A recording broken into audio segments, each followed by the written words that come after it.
dimasukkan ke dalam kubur, iblisnya.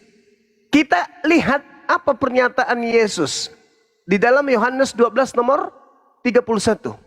Apa kata beliau? Sekarang juga dunia dihukum. Sekarang berlangsung penghakiman atas dunia. Siapa dunia ini? Penguasa dunia ini siapa? Iblis. Sekarang juga penguasa dunia, iblis, dilemparkan keluar. Ketika iblis dilemparkan ke alam kubur, lalu kemudian di zaman Yesus dilemparkan keluar, itu dilemparkan keluar dari mana? Dari mall, dari apartemen, dari pasar, atau dari kubur?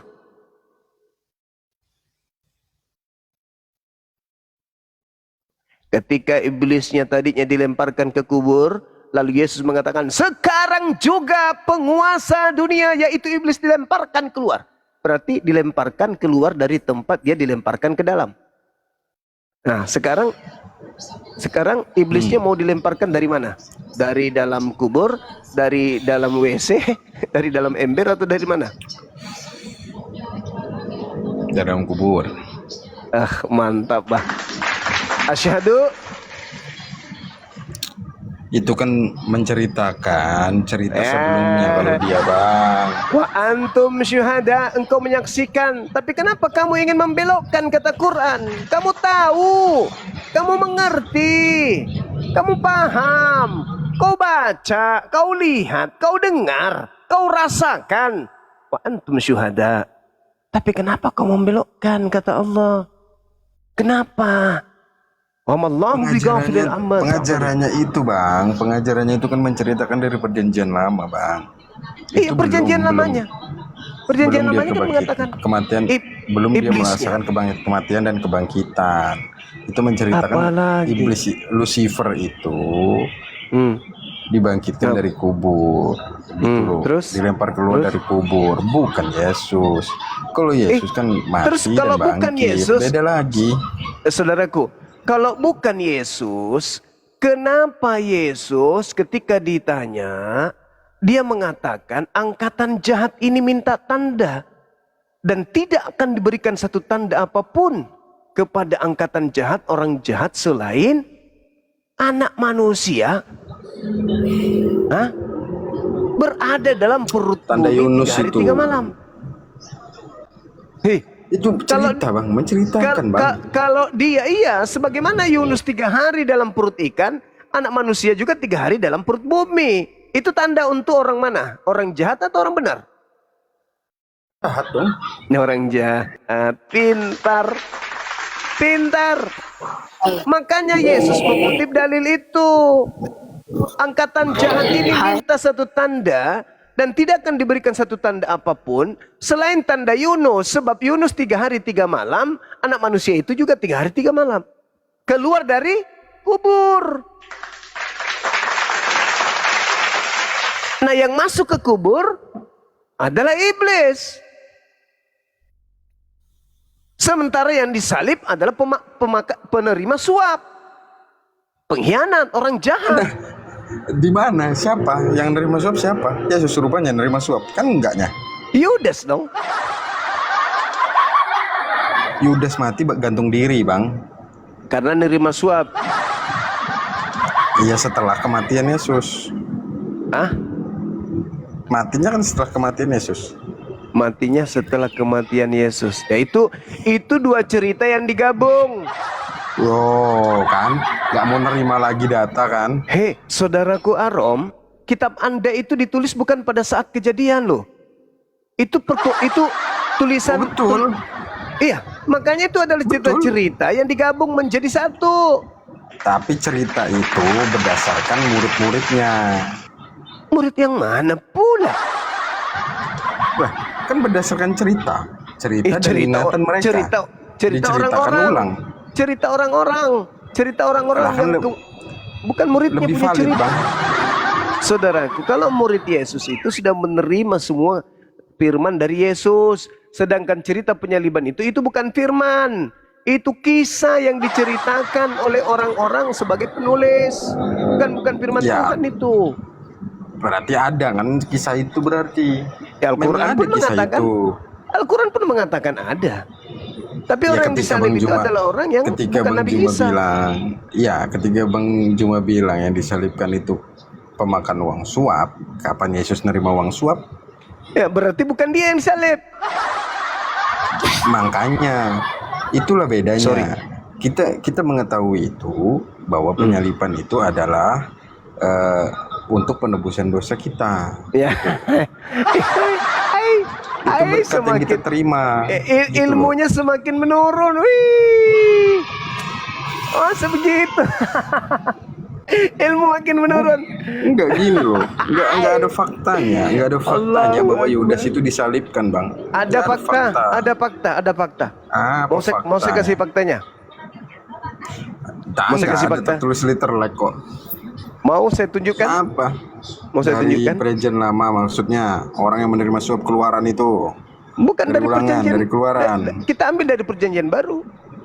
Ya coba. Nah, Kristus di situ tidak disebut Yesus. Oke? Betul? Tunggu. Banyak Kristus palsu, Bang. Masalah generasi. Oh mama ingat saudaraku, Paulus menulis suratnya di kisaran tahun 52 ke atas. Sedangkan Yesus mengucapkan perkataan di Bukit Zaitun itu di tahun antara 30 sampai tahun 33. Ada selisih puluhan tahun. Ketika Yesus mengatakan, waspadalah sebab Kristus palsu akan datang melakukan banyak tanda yang dahsyat dan mujizat-mujizat sekiranya mungkin menyesatkan banyak orang. Itu diucapkan antara tahun 30 sampai tahun 33. Nah, Paulus di tahun 52 apa yang dikatakan di surah Galatia? Kristus telah menembus kita. Dengan jalan Kristus dengan siapa? Jalan menjadi kutuk.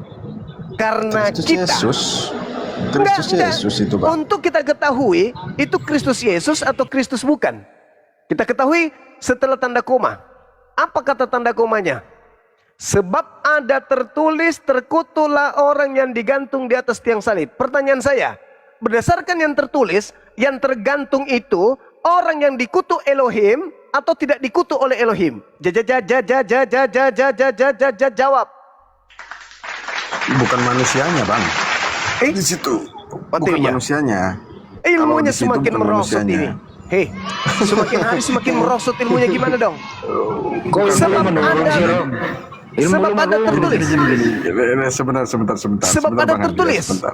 Berarti kalau tertulis adalah orang pelaku dosa besar. Sekarang yang melakukan dosa besar itu siapa? Yudas atau Yesus? Yudas. Alhamdulillahirrabbilalamin. Tapi dia matinya gantung diri, Bang. Itu cerita yang muncul belakangan. Cerita lagi. Orang tertulis begitu. Ya Allah ya Karim. Gimana sih? Allah ya Karim. Saudaraku, apa kata Quran? Apa kata Quran? Wa ma qatalu wa ma salbu walakin syubbiha lahum. Ada dua kelompok, saudaraku. Kelompok yang ingin menyalib Nabi Isa alaihissalam diberi keadaan seakan-akan mereka menyalib Nabi Isa alaihissalam. Kelompok di luar kelompok ini, mereka menemukan kemudian adanya orang yang mati bunuh diri. Tapi ingat, di dalam kitab saudara, Matius berapa itu teman-teman? Matius 26 nomor 5 ya. Dinda Alif, ingatkan saya. Mati pada saat itu hanya mati dengan cara disalibkan atau disulap. Matius berapa ya? Kok lupa? 26 nomor 5. Ya, betul. Memang pada zaman saat itu orang yang mati tergantung itu hanya bisa disalibkan. Hanya mati disalibkan. Itulah yang saya katakan. Coba. Saudaraku. Sebentar, Bang. Silakan. Tetapi tertulis bahwa setelah kematian Yesus baru kematian Yudas, Bang. Karena ada dua cerita yang digabung menjadi satu. Kan begitu lagi. Saudara, coba Anda lihat di Lukas 1 nomor 1. Theophilus yang mulia. banyak orang yang menyusun.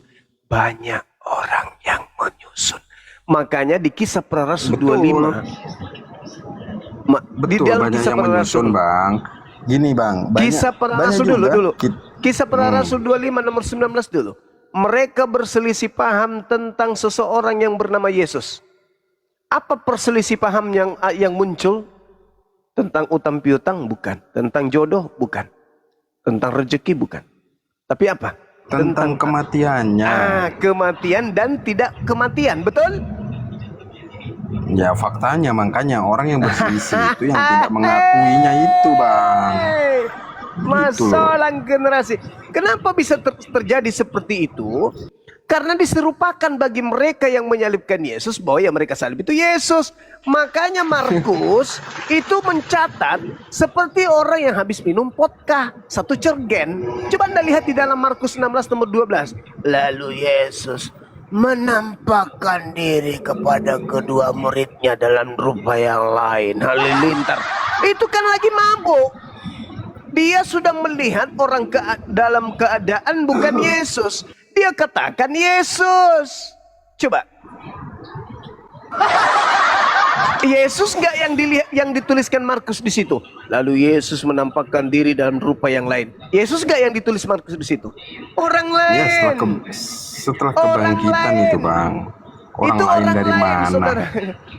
Bang, coba lihat. Kalau rupa lain. Gini, rupa Bang. lain loh, rupa lain loh. Rupa lain itu rupa lain atau rupa Yesus? Andaikan memang itu rupanya Yudas, harusnya nggak ngomong rupa lain. Dia tahu itu Yudas. Gitu. Saya ulang lagi.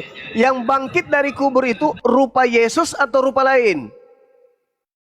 Ya, tertulisnya rupa lain memang.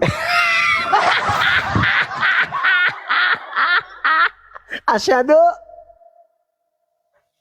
Sebentar, tadi kan bilang Yudas. Yudas dengan Yesus kan rupanya lain. Iya, jadi Markus nggak kenal Yudas maksudnya.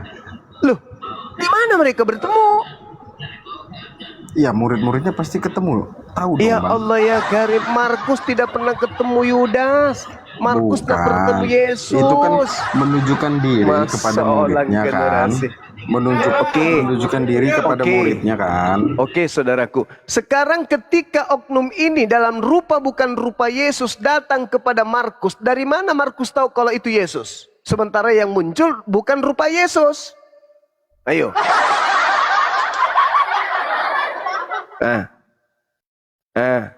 Dari mana Markus tahu? Ini Yesus loh. Pandai-pandaian kau. Dari mana kau tahu kalau itu Yesus? Saya cuma bilang begitu. Siapa yang merintahkan kamu? Asal lu tahu ya.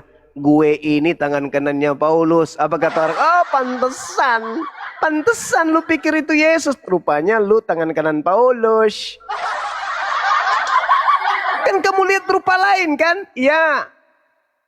Walakin syubbihalahum. Mantap kali Quran, bah. Keren. Oke, di Markus berapa itu, Bang? Coba baca Markus 16:12. Mbak, ya. Sebentar. Tidak boleh tertawa, Bang. Tidak boleh tertawa. Ya harus tertawa dong. Supaya kamu itu semangat belajar. Bukan. Coba. Di Markus itu menampakkan dirinya kepada muridnya kan. Dalam rupa? Betul ya. Dalam rupa yang lain. Dalam rupa yang lain. Makanya muridnya. Tapi sebentar. Fokus, Bang. Fokus. Tapi Bang Juma barusan bilang bahwa itu kan Yudas. Kata Bang Juma yang diserupakan. Ya kan? Nah, kalau dia menampakkan diri dengan rupa lain, maksudnya rupanya Yudas, ya berarti harusnya muridnya tahu dong, Bang, itu Yudas. Tapi kan enggak. Tapi kan faktanya enggak. Justru begini, dengarkan saya.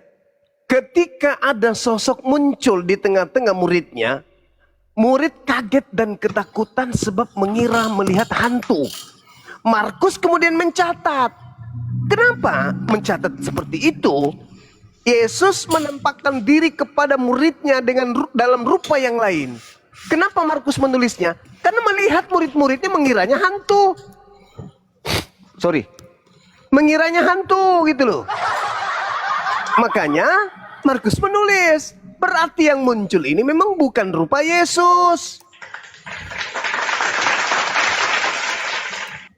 Iya, barusan Bang Juma bilang bahwa dia menampakkan diri kepada murid-muridnya kan. Iya. Benar Dalam kan, rupa? Bang? Dalam rupa? Dalam rupa yang lain.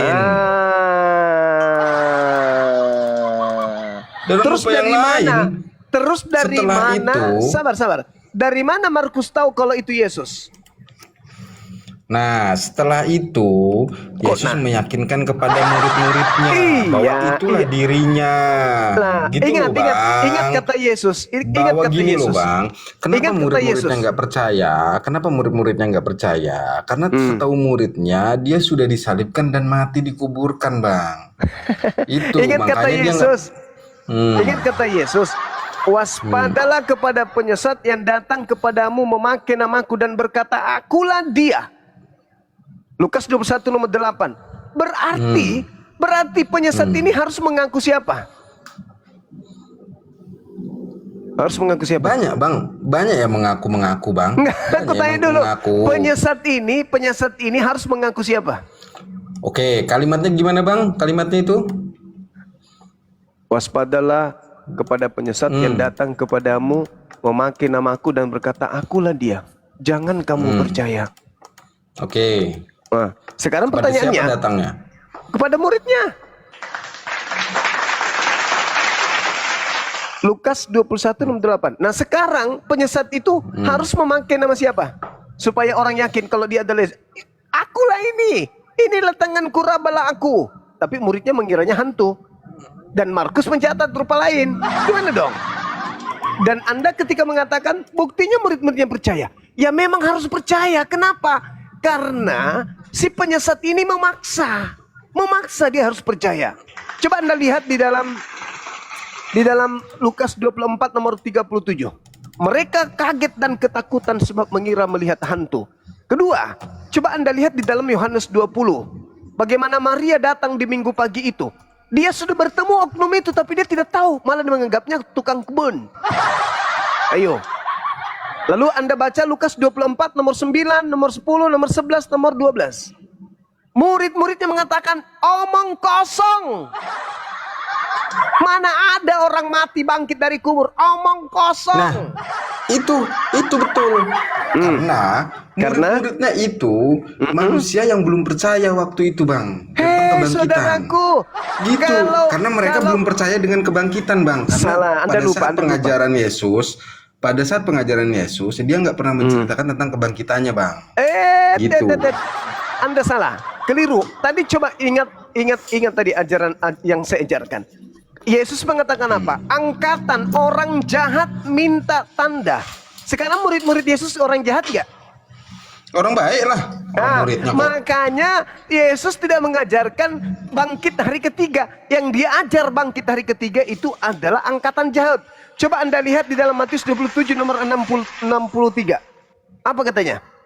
Tuan, kami ingat si penyesat sewaktu berkata. Gini, Dengar dulu. Tanda Dengar untuk tadi orang nih. jahat itu bangkit di hari ketiga. Bangkit di hari ketiga itu kan tanda untuk orang jahat, bukan untuk orang yang benar, Bang. Ini untuk orang benar. Makanya murid-muridnya Gitu loh. orang benar ini percaya nggak kebangkitan itu?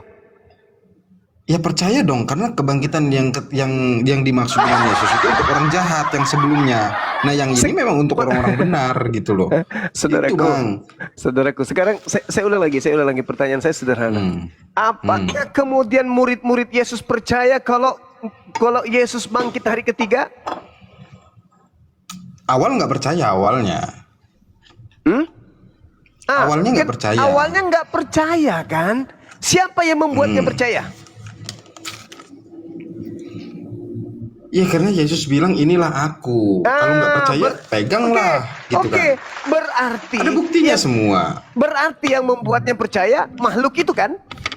Bukti tentang penyalipannya ada di Iya, tubuhnya, enggak. Bang. Tunggu.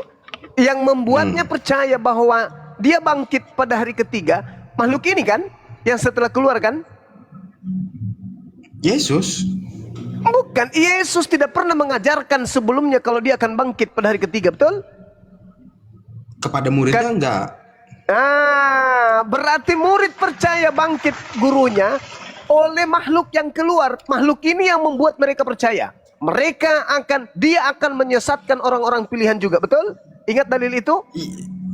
Yesus bahwa menunjukkan bukti penyalipan itu ada di tubuhnya. Karena manusia waktu itu nggak percaya ada orang mati hidup lagi. Gitu loh, Bang. Apakah Yesus tidak pernah mengajarkan sebelumnya kepada murid asli? Tentang? Kalau dia akan keluar dari kubur pada hari ketiga? Sama muridnya enggak lah. Ya enggak. Karena ajaran bangkit keluar hari ketiga itu hanya diajarkan kepada orang jahat, betul? Betul, karena orang jahat. Nah, kan kalimatnya gini, Bang.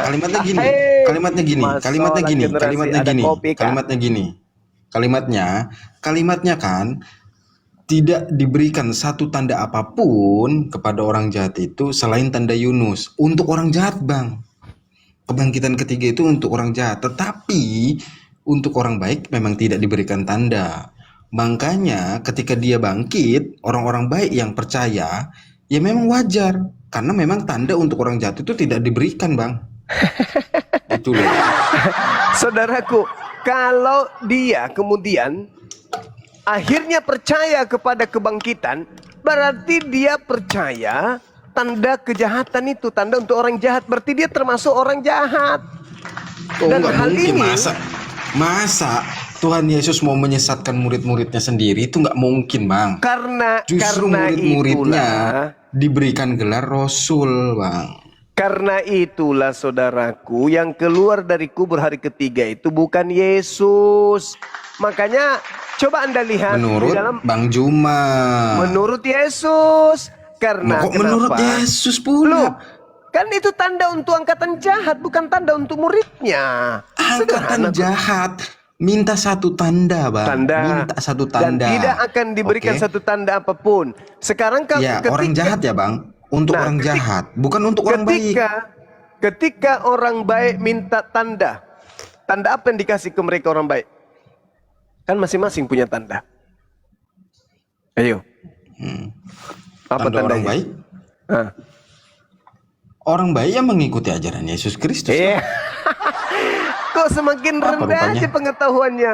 Kok bisa kayak gitu? Orang baik minta tanda kepada Yesus. Gulu, apa tanda kedatangan lu? Itu untuk akhir zaman. Itu tanda. Aduh, gimana sih? Itu tanda untuk akhir zaman, gimana sih, Bang? Angkatan benar ini minta satu tanda dan tidak akan diberikan satu tanda selain anak manusia akan nampak di tengah langit.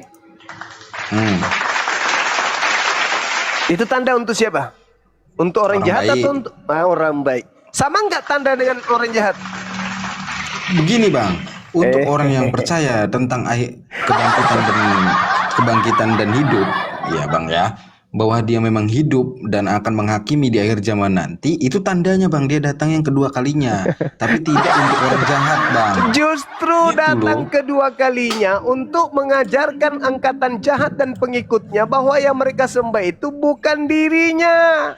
Itu kan tanda. Kamu kenapa kamu percaya kepada orang yang keluar dari kubur? Emang aku pernah mengatakan itu sebagai tanda untuk kalian yang orang benar? Enggak kok. Nah, kenapa kalian ikut percaya?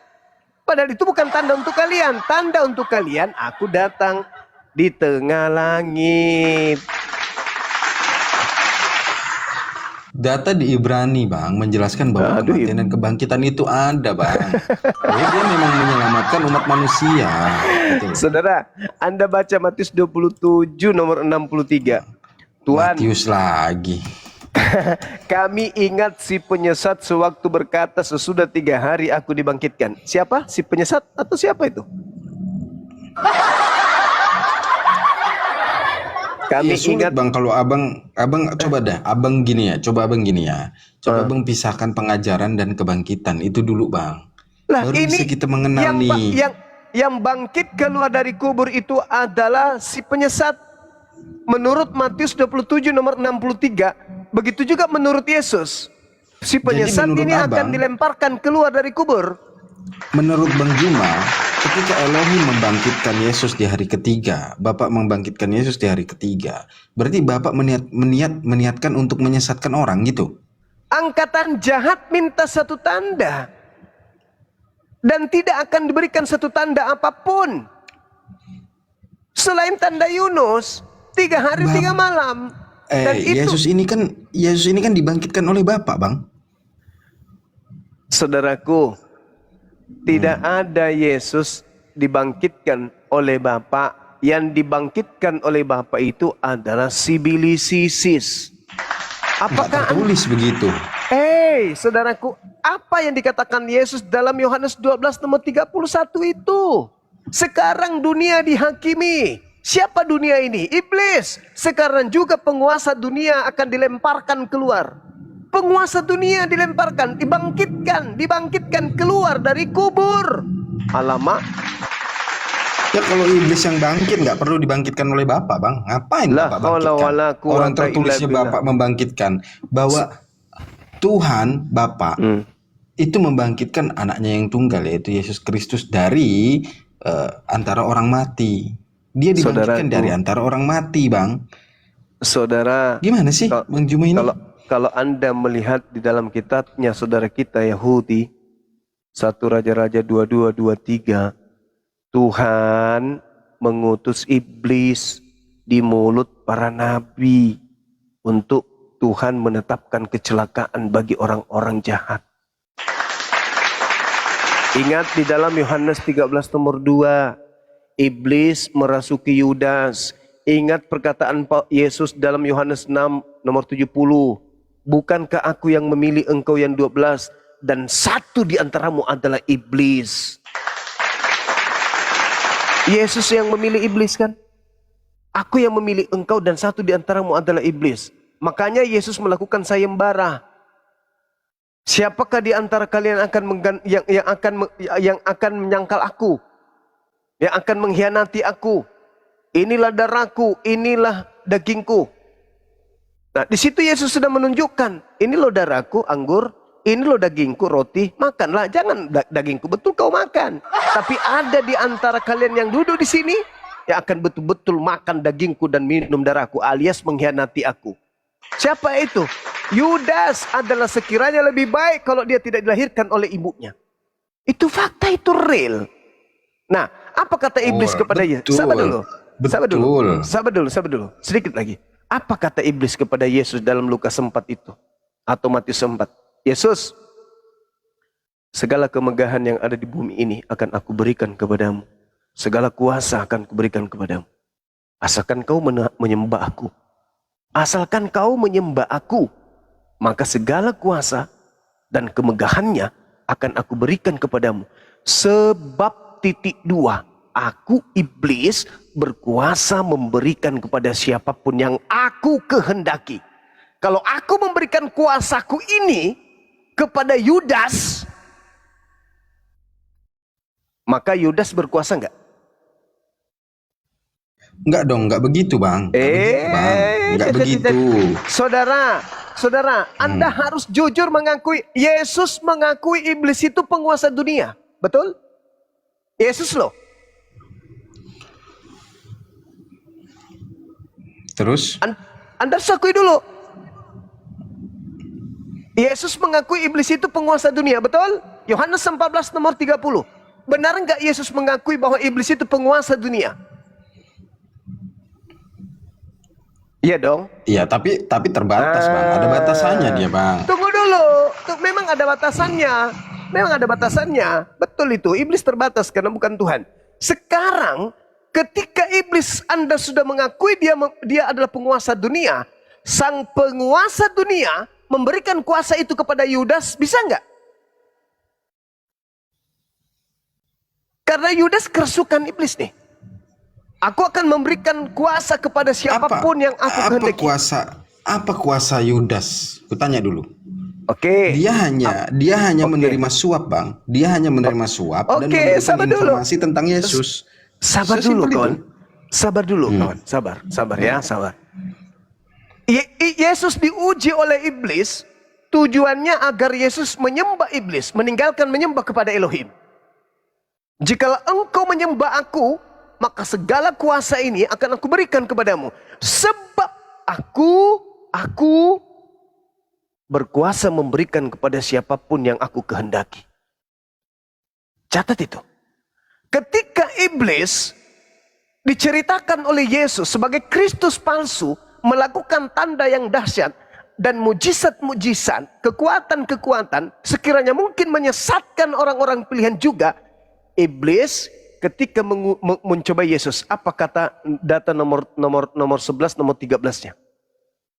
Setelah iblis mencoba Yesus, di data 13-nya mencoba Yesus, dia meninggalkan Yesus dan menunggu waktu yang tepat. Menunggu waktu yang tepat.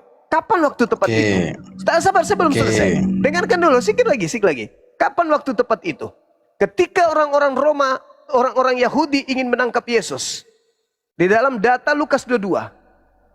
Sangkamu aku ini penyamun, sangkamu mungkin aku penjahat. Kau datang membawa pentungan dan pedang untuk menangkap aku. Padahal engkau setiap hari melihat aku di bait suci. Tetapi, kata Yesus, tetapi saatmu sudah tiba. Dan saatnya kuasa kegelapan. Maka Yesus harus pergi. Kenapa? Karena sudah saatnya penguasa dunia nih dilemparkan keluar. Saat penguasa dunia ini berkuasa, Yesus sudah terangkat. Leluasalah iblis memakai nama Yesus. Maka orang yang masuk dalam kubur yang dirasukinya tadi, keluar kembali dari kubur. Dalam tubuh Yudas, sabar. Dalam tubuh Yudas, iblis dia mengatakan apa? Akulah Yesus. Oh enggak begitu. Enggak ada tertulis begitu, Bang. Enggak ada tertulis begitu. Akulah Yesus begitu, enggak ada tertulis. Enggak ada tertulis, Bang. Pada mau saat buktikan? iblis. Tunggu. Pada saat kita buktikan pelan-pelan. Sebentar. Kepadaku telah diberi kuasa. Itu Pergilah pada ke saat seluruh dunia. Oh, Jadikanlah sebentar. seluruh bangsa menjadi pengikutku. Bukan. Sekarang siapa yang mengaku akan memberikan segala kuasa itu kepada siapapun yang dia kehendaki? Siapa yang mengaku tadi? Sebentar. Pada saat pencobaan itu. Ayo. IQ-nya ditambah. Ayo. Sebentar. Pada saat pencobaan itu, iblis tidak mampu mencoba Yesus, Bang. Oke. Ya. Berarti tidak sedikit pun mampu mencoba Yesus. Oke, berarti iblis tidak memberikan kuasa kepada Yesus. Betul? Ya, dia nggak mampu mencoba Yesus. Iya, artinya iblis tidak berkuasa memberikan kuasanya iblis ini, penguasa dunia ini kepada Yesus. Betul? Ya betul. Nah, sekarang siapa yang keluar dari kubur mengaku telah diberi kuasa? Halilintar. Itu Yesus. Masalah generasi. Berarti Yesus menerima kuasa dari penguasa bumi. Salah. Dia menerima kuasa. Saudaraku, kepadaku telah diberikan kuasa di langit saudaraku, dan di bumi. Coba. Itu Boleh melalui Anda Bapa. Yesus itu berkata dalam Yohanes 5 nomor 30, aku tidak dapat berbuat apa-apa dari diriku sendiri. Mana kuasamu? Betul. Mana pada saat kuasanya? pengajaran. Pada saat kebangkitan, dia dibangkitkan oleh Bapa.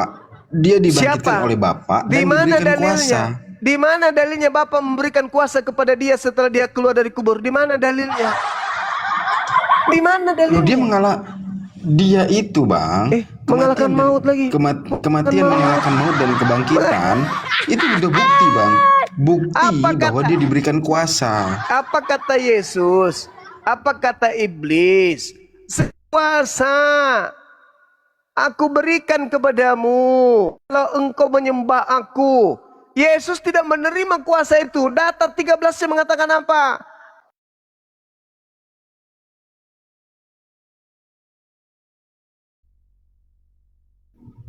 Waktu tepatnya kapan? Timingnya kapan? Dengar dulu, sabar. Timingnya kapan? Pada saat kemudian Yesus berkata, tanda Yunus hari ketiga, tanda untuk angkatan jahat dari si jahat, itulah timingnya. Menunggu waktu yang tepat. Kapan waktu tepatnya? Pada hari ketiga sesuai dengan tanda Yunus. Yudas keluar dari kubur. dengan menggunakan tanda dahsyat, menggunakan mujizat-mujizat. Sejak kapan Yesus menyuruh muridnya ke seluruh bangsa? Matius 10 nomor 5 nomor 6, Yesus berpesan kepada ke-12 muridnya agar jangan ke bangsa lain. Lalu siapa yang keluar dari kubur? Pergilah kepada seluruh bangsa lain, jadikanlah seluruh bangsa lain menjadi pengikutku. Hai, itu siapa? Siapa yang menginginkan kemudian seluruh anak Adam mengikuti dia ke neraka? Dengan menyembah Kristus. Adakah Yesus mengajarkan menyembah dirinya? Adakah Yesus mengusir penyembah Kristus palsu? Adakah Yesus yang mengusir orang-orang yang bermujizat pakai namanya? Adakah Yesus mengajarkan muridnya waspada kepada iblis yang datang memakai namanya? Kalau ada, ayo lembutkan hatimu kawan. Lembutkan hatimu. Lembutkan. Oke, Bang Juma ya. Bahwa kuasa itu bukan diberikan oleh iblis, Bang.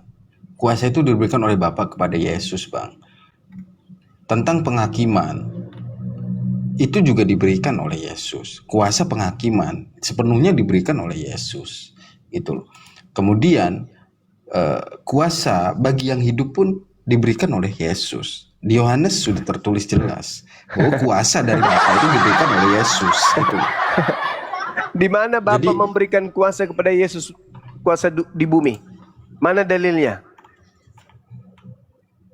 Tunjukkan kepada saya. Yesus pun terancam kesalib masih berdoa. Oke. Yohanes 5 22 sampai 27 Bang, kita baca ya. Kita baca, silakan. Bapak tidak menghakimi siapapun, melainkan telah menyerahkan penghakiman itu seluruhnya kepada anak, Bang. Ya, penghakiman. Oke. Betul. Ya, berarti menyerahkan kuasa seluruhnya kepada anak. Yang datang kepadanya. Penghakiman. Iya, betul. Supaya semua orang menghormati anak sama seperti mereka menghormati Bapak. Barang siapa tidak menghormati anak, ia juga tidak menghormati Bapak yang mengutus dia. Selesai, Bang. Memang diberikan. Kuasa itu memang diberikan kepada Yesus. Saudaraku, Yesus berkata di dalam pengakuan dia bahwasanya yang akan menghakimi pengikut Musa itu sendiri, bukan Yesus.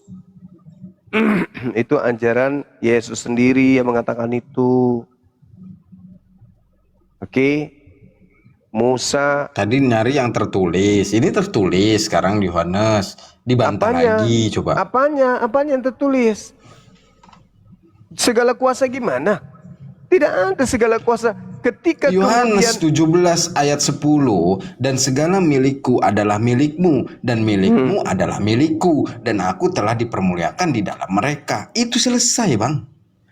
Kuasa dunia mana? Coba tunjukkan. Tunjukkan kepada saya dalilnya. Yesus diberi kuasa dunia. Di mana Yesus diberikan oleh Bapa kuasa dunia? Silakan. Yohanes 13 ayat 3. Yesus tahu bahwa Bapanya telah menyerahkan segala sesuatu kepadanya. Apa buktinya? Yohanes 5 Anda baca.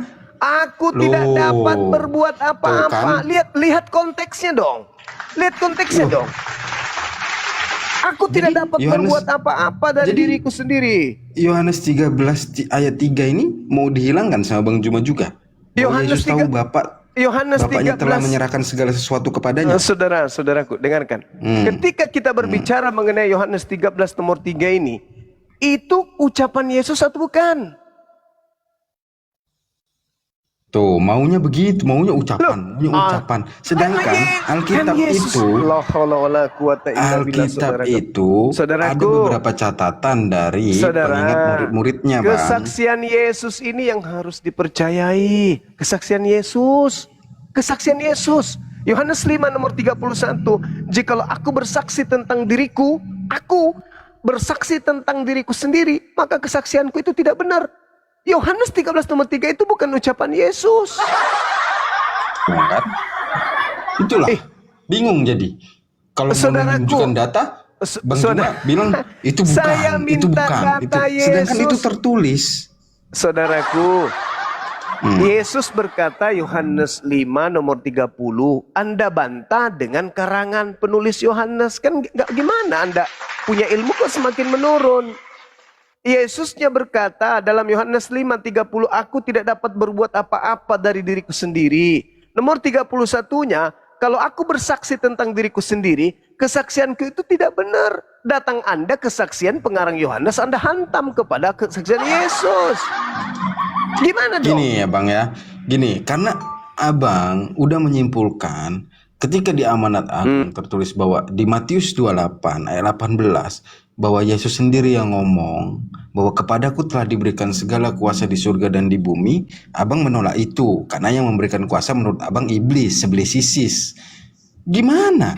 Itu data dari Yesus sendiri yang ngomong. Ketika dibandingkan dengan kesaksian dari Yohanes, Abang menolak. Mau gimana juga? Bingung juga kita. Yesusnya berkata, aku tidak dapat berbuat apa-apa dari diriku sendiri. Katamu tadi Yesus diberi kuasa, segala kuasa diberi kepada Yesus. Kalau segala kuasa diberi kepada Yesus, buktinya Yesus mengatakan, aku tidak dapat berbuat apa-apa dari diriku sendiri. Lalu kemudian saudaraku kasih data Yohanes 13 nomor 3. Yesus tahu bahwa Bapaknya telah menyerahkan segala sesuatunya kepadanya, dan bahwa ia datang dari Tuhan dan kembali kepada Tuhan. Nah sekarang itu pengakuan siapa? Pengarang Yohanes. Kata Yesus apa dalam Yohanes 5 nomor 36? Ada kesaksianku yang lebih penting dari kesaksian Yohanes Pembaptis. Apa kesaksiannya? Aku tidak dapat berbuat apa-apa dari diriku sendiri. Itu kesaksian Yesus. Sedangkan yang keluar dari kubur, kepadaku telah diberi segala kuasa. Pergilah ke seluruh dunia, jadikanlah seluruh bangsa menjadi pengikutku. Ini apa ini? Apa ini? Hah? Bukankah Yesus tidak pernah mengatakan kepada kuasa dan yang menjadikan dan menjanjikan kuasa itu adalah iblis? Dan iblis mengatakan, aku berkuasa memberikan kepada siapapun. Kalau kuasa iblis yang berkuasa atas segala bumi ini, kata Yesus, penguasa dunia. Kalau penguasa dunia memberikan segala penguasaan itu kepada bom-bom, maka bom-bom pun akan menguasai bumi ini. Akan membawa kemudian orang-orang datang menyembah kepada dirinya. Kalau penguasa dunia, iblis, memberikan sepenuhnya kuasa itu kepada bom-bom, maka bom-bom pun bisa menyesatkan orang untuk menyembah dirinya. Penguasa dunia datang kepada Yesus, sembah aku Yesus. Jika kau sembah aku, segala kuasa dunia akan aku berikan kepadamu. Yesus terima enggak? Enggak terima. Ada makhluk yang keluar dari kubur tuh, yang sebelumnya dirasuki. Yohanes 13 nomor 2. Itu kan jelas tuh tertulis. Mereka sedang makan bersama dan iblis telah membisikkan rencana dalam hati Yudas Iskariot anak Simon untuk berkhianat Yesus. Iblis merasuki Yudas tuh. Nah, sekarang ketika iblis memberikan kuasa itu kepada Yudas, bisa enggak? Bisa enggak Yudas mengaku Yesus supaya banyak orang percaya, supaya banyak orang menyembahnya? Ya bisa. Lawang Yesus mengatakan, waspadalah kepada iblis yang datang kepadamu memakai namaku, bermujizat dia melakukan tanda dahsyat, kekuatan-kekuatan, dan bermujizat. Nah, itu hebatnya kan? Ketika kemudian dikatakan waspadalah kepada penyesat yang datang kepadamu memakai namaku, mereka akan menyesatkan banyak orang. Banyak orang mana yang disesatkan? Ya pengikutnya. Siapa itu? Kristen. Kristusnya palsu, pengikutnya pengikut Kristus, disingkat Kristen. Sederhana kok itu. Sederhana itu bang. Kalau saudara mau menggunakan.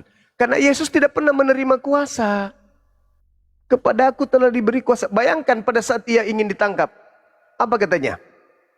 Bapak sekiranya mungkin cawan ini bisa berlalu. Tapi bukan atas kehendakku. Tapi atas kehendakmu yang terjadi. Apa yang terjadi? Maka seorang malaikat turun dari langit memberikan kekuatan kepada Yesus. Sehingga dia semakin bersungguh-sungguh berdoa. Peluhnya seperti titik-titik darah yang bercucuran ke tanah.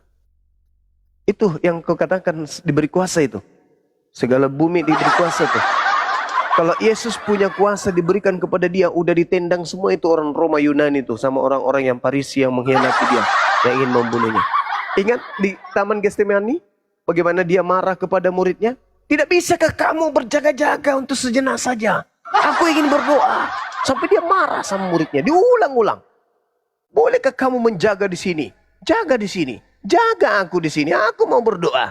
Mana kuasa itu kalau begitu?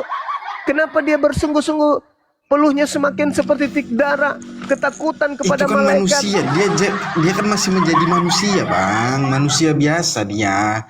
Kan di Filipi 2 sudah jelas. Dia menjadi hamba, menjadi manusia hingga taat sampai mati di kayu salib. Udah jelas, Bang. Mulai lagi Kenapa kan? jadi dimasalahkan itu? Mulai lagi kan? Mulai lagi kan? Mulai lagi. Kuasanya itu kan setelah kebangkitan, Bang. Saudaraku, ketika dikatakan kuasanya setelah kebangkitan, jelas sekali Yesus tidak pernah mengajarkan seperti itu. Itu hanya doktrin dogma gereja saja. Sedangkan kesaksian-kesaksian seperti itu tertolak. Jangankan kesaksian-kesaksian kalian yang tak ada dalil, hanya doktrin dogma. Yohanes 5:31 itu baca loh.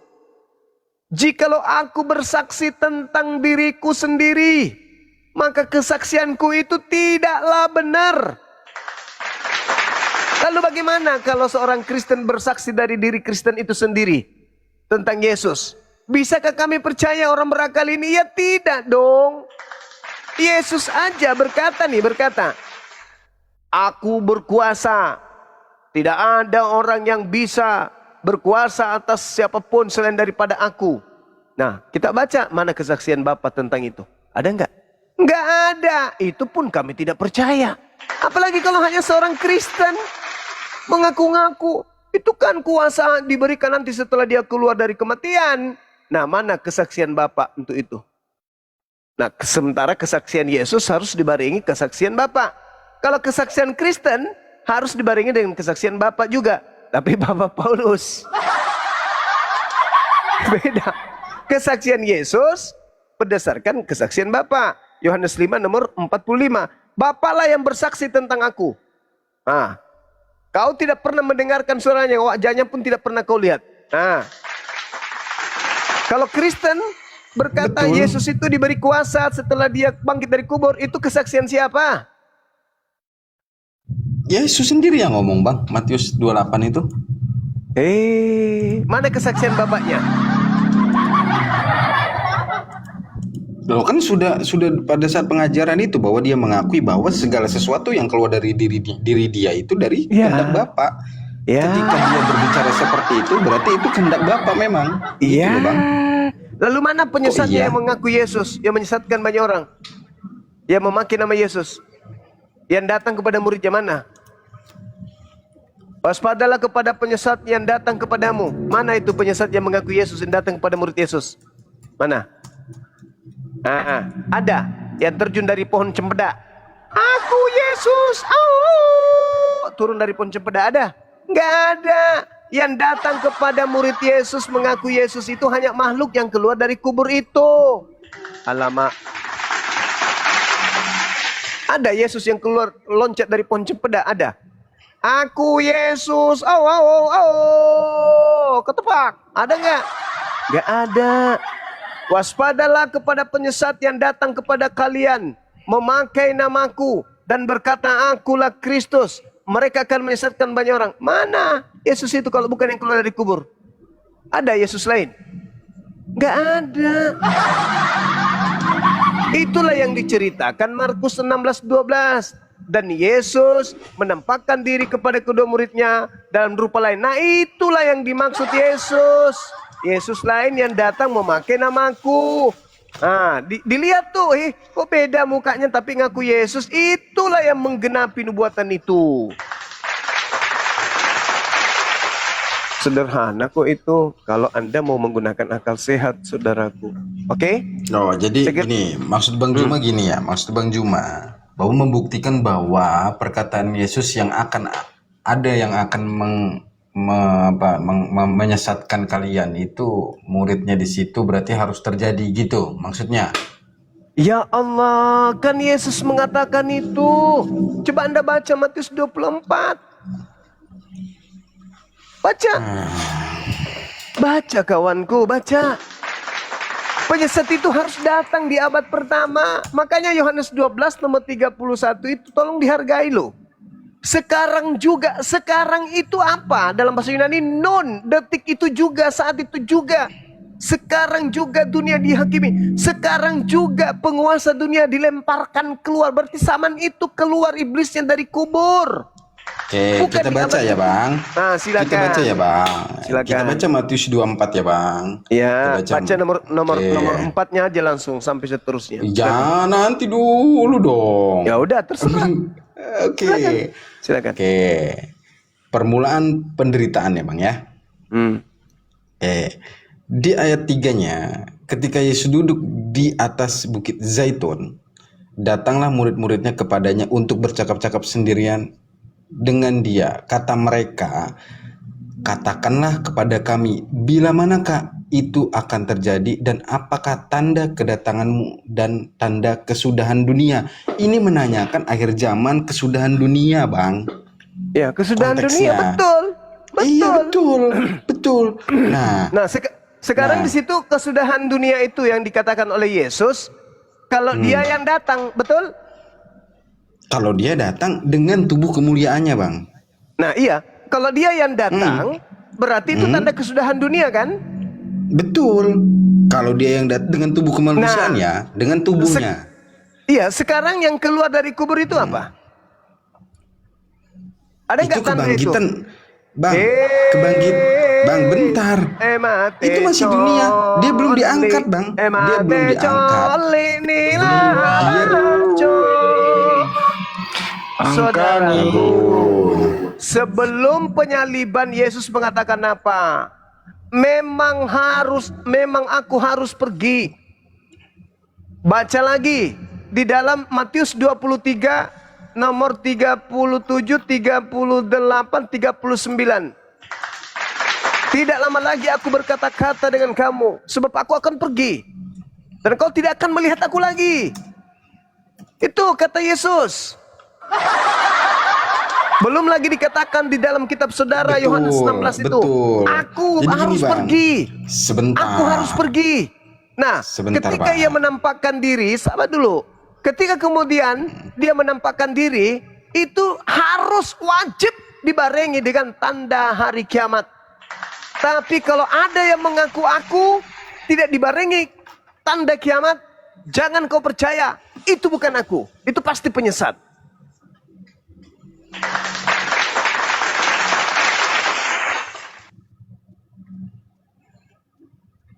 Pelan-pelan lah, Bang. Kita bahas teksnya. Silakan. Nah, baca. Jangan buru-buru. Ya baca. Silakan. Matius 23. 24. Matius 24 tadi udah. Terus Belum selesai. Matius 24-nya dulu. Baca Matius seterusnya. 24, ini jawab Yesus ya. Waspadalah supaya jangan ada orang yang menyesatkan kamu, sebab banyak orang akan datang dengan memakai namaku dan berkata akulah Mesias. Banyak orang, Bang, di sini. Dan sedangkan yang bangkit itu Kristen itu memang cuma satu. Sebentar. Sebab banyak orang akan datang dengan memakai namaku dan berkata akulah Mesias. Akulah Mesias maksudnya. Orang-orang banyak itu ngomong akulah Mesias. Iya. Gitu loh. Nah, yang bangkit itu cuma satu orang, dan yang datang ke Paulus di Kisah Para Rasul 9 itu cuma satu orang. Datang kepada Paulus. Itu oknum yang sama, Bang. Oknum yang sama. Apa? Datang kepada Markus. Datang kepada oknum yang sama, Bang? Iya, memang ngaku-ngaku sama. Ngaku-ngaku Yesus. Sama. Gimana ngaku-ngaku sama sih, Bang? Tertulisnya itu oknum yang sama, Bang. Iya, kamu mengatakan sama karena sama-sama memakai nama Yesus. Kan Yesus mengatakan penyesat mereka semuanya memakai namaku. Alamak, dalil dibaca tapi nggak dipaham, gimana dong? Kita supaya jangan itu, ada Bang. orang yang menyesatkan kamu. Kita paham tentang itu. Yang datang ke Paulus, yang datang ke Ananias, yang datang ke Pulau Patmos, itu memang satu oknum, Bang. Kata siapa satu oknum? Alamak. Gimana sih, Bang? Alamak. Yesusnya mengatakan banyak memakai namaku. Mereka sebab banyak orang akan datang dengan memakai namaku dan berkata akulah Mesias, dan mereka akan menyesatkan banyak orang. Kamu itu siapa? Murid. Ya murid.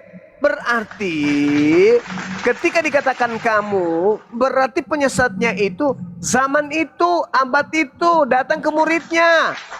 Alamak.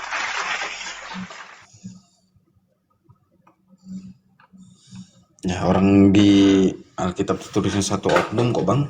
Gimana? Saudara, Yesus mengatakan Kristus palsu.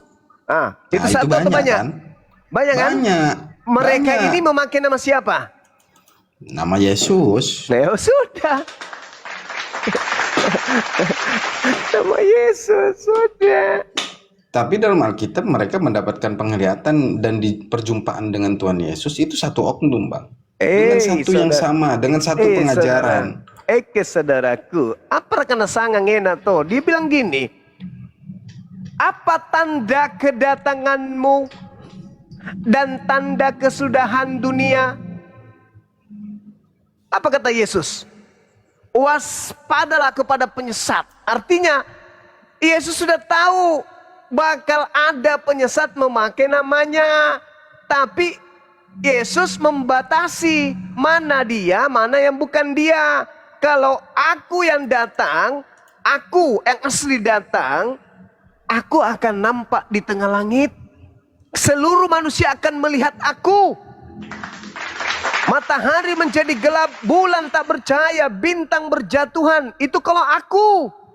Tapi kalau yang bukan aku banyak datang mengaku Yesus. Tapi tidak ada tanda itu, jangan kau percaya. Kalau aku yang datang, diikuti dibarengi dengan tanda kiamat. Tetapi akan datang banyak mengaku aku. Dan tidak ada tanda itu. Untuk Anda tahu siapa yang datang aku atau bukan aku. Karena semuanya akan mengaku aku. Lihat, aku akan nampak di tengah langit. Semua orang akan melihat. Seluruh dunia manusia akan meratap. Sekarang ketika datang ke Ananias, meratap gak seluruh dunia? Ketika datang kepada Paulus, meratap gak seluruh dunia? Ketika datang di Pulau Patmos, meratap gak seluruh dunia? Enggak. Kata Yesus, jangan masih kamu percaya. Masih di Matius 24 ya. Matius 24 ayat 13-nya. Tetapi ya Bang ya. Tetapi orang yang bertahan sampai pada kesudahannya akan selamat. Kesudahan berarti sampai akhir zaman ya Bang ya. Dan Injil kerajaan ini akan diberitakan di seluruh dunia, menjadi kesaksian bagi semua bangsa. Sesudah itu barulah tiba kesudahannya. Itu make sense dengan Matius 28 amanat kantin agung. masih buka? Kantin masih buka? Buka. Tolong kasih Indomie seduh campur botrek 1 papan ya. Tambah Masako juga ya. Kalian mau juga? Nggak usah kasih botrek, kalau saya bercanda, Indomie aja. Bang Juma nggak membaca tetapinya itu loh. Aneh itu kamar sebelah nanti kunci besok ya. Kenapa sampai di mana? Nggak ada. Ini anak-anak bisa buka buat nih. Gimana? Ikat aja pakai tambang, Guru Nda. Ikat aja pakai tambang. Ikat. Jangan lupa campur kemangi, ya. 2 ikat.